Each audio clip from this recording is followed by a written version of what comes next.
Good afternoon, everyone. Today, me, Dhiman Shah, and my friend Rohit will make the show the presentation for the term project of CSC 317, which is the implementation of Boost algorithm from Radix 4. So let's have an overview of our presentation today. So here we'll talk about the introduction, the objective, and give a small idea of the Boost algorithm, and then Radix 2 algorithm, and the modified Radix 4 algorithm will be discussed by Rohit, and the remaining part of the result and conclusion.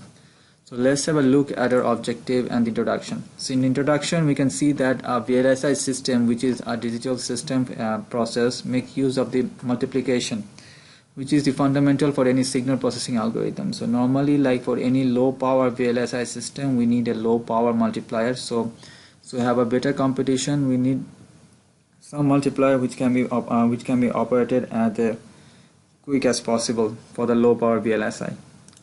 So the objective in the paper is referred in the reference section. So like this talks about the implementation of a Boost multiplier for VHDL, and the paper also analyzed the output of the Radix 2 and modified Radix 4 where they compared the results. So this is the Boost algorithm which we studied in our class. So like this Boost algorithm consists of 4 cases: 0, 0, 1, 0, 1, 1 and 1, 0. So 0, 0 and 1, 1 cases provides no operation. For 0, 1 we have the additive multiplicand to the half part of the product, and for the subtraction for 1, 0 we have the subtract multiplicand for the left part of the product. So in the Radix 2 multiplication overview, we can see that 2 bits are considered 1 at a time. So the if shift can only take place when the recorded bits are 0, and add operation for the multiplicand take place when the recorded bit is 1, and subtract for -1. My friend Rohit will explain for the remaining part of the presentation. Thank you, Devan. I'll be explaining Radix 4 multiplier with the Boost algorithm. So first, what is the problem with the Radix 2?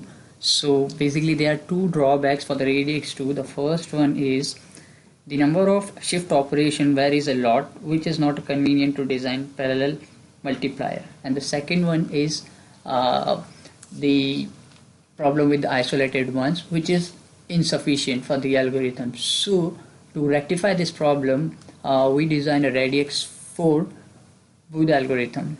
As you can see in the example, if this bit is recorded as this one, so the number of operation requires is 8 instead of 4 in Radix 2. But in Radix 4, the one which we implemented, it took 4 operations. Let us consider an example how the Radix 4 is working. So here we are taking a block of 3 bits which is overlapped. You can see here. If we read like 0, 0, 0, then the partial product will be 0. If it is 0, 0, 1, then we'll multiply 1 with the multiplicand. If it is 0, 1, 0, we'll multiply 1 with the multiplicand. If it is 0, 1, 1, we'll multiply 2 with the multiplicand. If it is 1, 0, 0, we'll multiply -2 with the multiplicand, and then -1 with the multiplicand, and -1 with the multiplicand, and then 0. So here are the results for Radix 2 and Radix 4. In Radix 2, for the input, same input, we have the number of iteration, 8 iteration. So here we took as a multiplicand as 3, and a multiplier as a 9, and a multiplicand as a 3. So the same input we have given to Radix 4 also, and the number of iterations are 3 based on the cases, that is 1, -2 and 1, which is explained in the previous slide. And as you can see that the case -2 is subtract 2 into multiplicand and so on.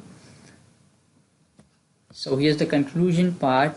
So from the reference paper, the power dissipation of Radix 4 multiplier is less as compared to the Radix 2, and also a Radix 4 consume less power, nearly about 23% than the Radix 2 multiplier.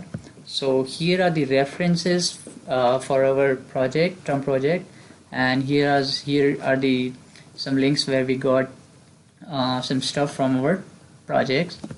Thank you. Any questions?